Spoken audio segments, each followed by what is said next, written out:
So to make sure that we all start off on the same page, in episode 11, Tanjiro and Zenitsu make their way into a castle housing a demon that's been snatching up nearby people and trapping them in this weird maze that it controls with its blood demon art. Tanjiro gets split up from Zenitsu but ends up coming face to face with the demon and another strange person who makes a loud appearance. This boar-headed weirdo appears with two serrated Nichirin blades and really gets in Tanjiro's way for a while as he wildly goes after the demon and then even Tanjiro for a while.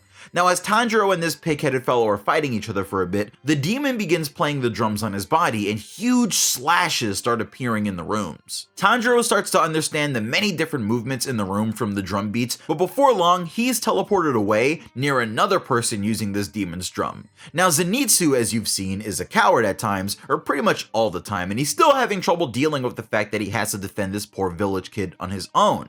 He thinks that he's extremely weak and he has no faith in himself, and that's when a demon appears, finally making it seem like we're gonna see what Zenitsu can do. We do see that he's incredibly agile and that he freaks out and runs away a bit with the young boy, but ultimately, Zenitsu's mind isn't able to keep up with everything that's going on, and he collapses. The boy realizes that he's gonna die, and the demon goes for one last attack, but it never reaches. Zenitsu cuts the demon's tongue off with a quick blow and stands up to protect this child. He leans forward very far and takes in a very sharp breath and disappears. No one is sure where he's gone, until you see the demon's head come flying off and see Zenitsu in the hallway, waking up from his own sudden movements and freaking out over the demon once again. This is where things become extremely clear, because I'm sure Zenitsu's character has been confusing you for a little while now. Why has this guy been getting so hyped up by me and others in the timeline and just everywhere? What's so great about him? Being the breath of the lightning style used in the series, his cool personality when he falls asleep, and the much deeper story behind what's going on with Zenitsu is pretty much why he's easily one of my favorite characters in Kimetsu. Now, I'm doing a video called The Story of the Path of Lightning, which basically details the full story of what's going on with Zenitsu's character in the manga, and because of that, I'm pretty much going to have to explain his character twice, but let's talk about his ability to pass out and switch personalities and pretty much how that works, and just pretty much get into his character a little bit as far as what we'll be seeing in the next few episodes. Episode 12 is where Zenitsu first shows off of that amazing thunderclap animation, but it'll be a little bit before he really has his first likable moment outside of an action scene, and that comes at the hand of the pig-faced character that we were discussing a little earlier. That pig-faced character runs through the hallway and is actually very capable, easily taking out a demon on his path to the main boss, the drum demon. Now, if you recall, I've done a video explaining what the 12 demon moons are, and in the anime, I believe in the Crunchy translation at least, they're calling them 12 Kizuki, so you can keep that in mind.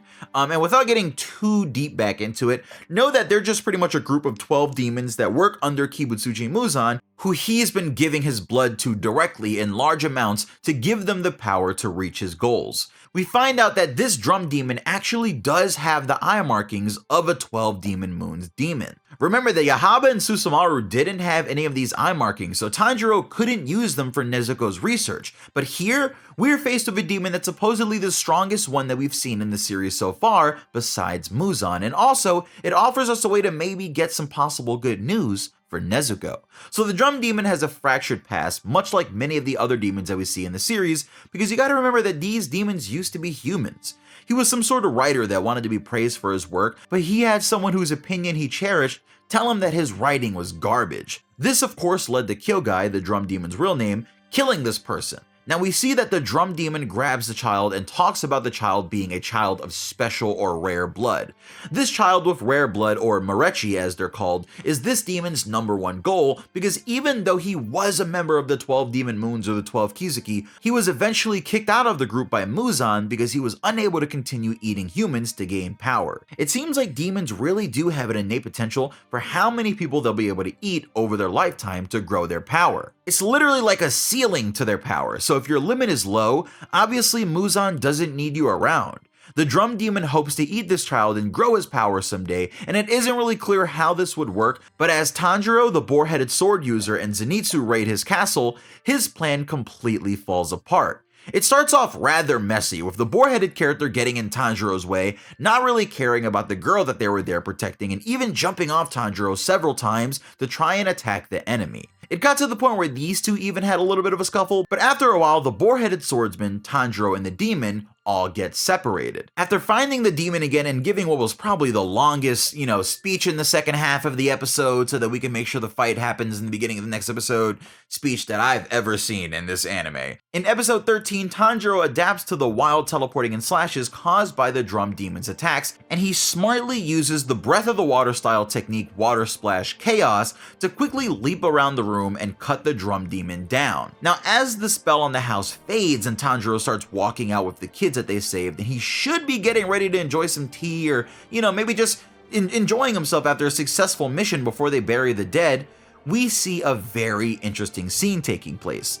That troublesome Boar Headed Swordsman is beating Zenitsu outside as Zenitsu guards Tanjiro's box. And Zenitsu tells Tanjiro that he's been protecting the box because Tanjiro told one of the kids that it was more important to him than his own life. This is that moment that I was talking about earlier in the video, where we're starting to see what makes Zenitsu a lot more likable, but to see even more, let's talk about what was happening before Tanjiro comes out of the house. Zenitsu wakes up outside after being ejected out of the house thanks to Tanjiro defeating the demon. The Boar-Headed Swordsman leaps out of the house, tearing the doors down, and announces that they sense the presence of a demon. Zenitsu reveals that this person is actually the 5th person that completed the final selection back at the beginning of the series.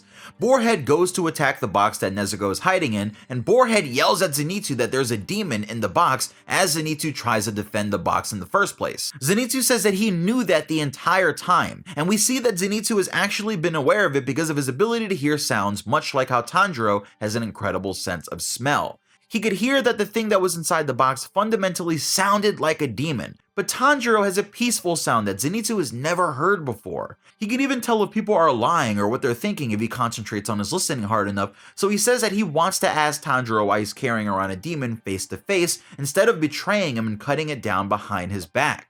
Zenitsu tells Boarhead to piss off, and this is really one of the first times that we see Zenitsu being brave in his awake mode, but this really serves to show the audience that Zenitsu is actually likable. Even though he was really annoying in his premiere episode, and there's more things to find annoying about him as the series goes on, definitely, here is where we're seeing Zenitsu stand up for what's right in the face of fear, completely on his own will. Boarhead doesn't really care about this speech that Zenitsu is giving, so he just starts beating on him and blooding Zenitsu over and over again.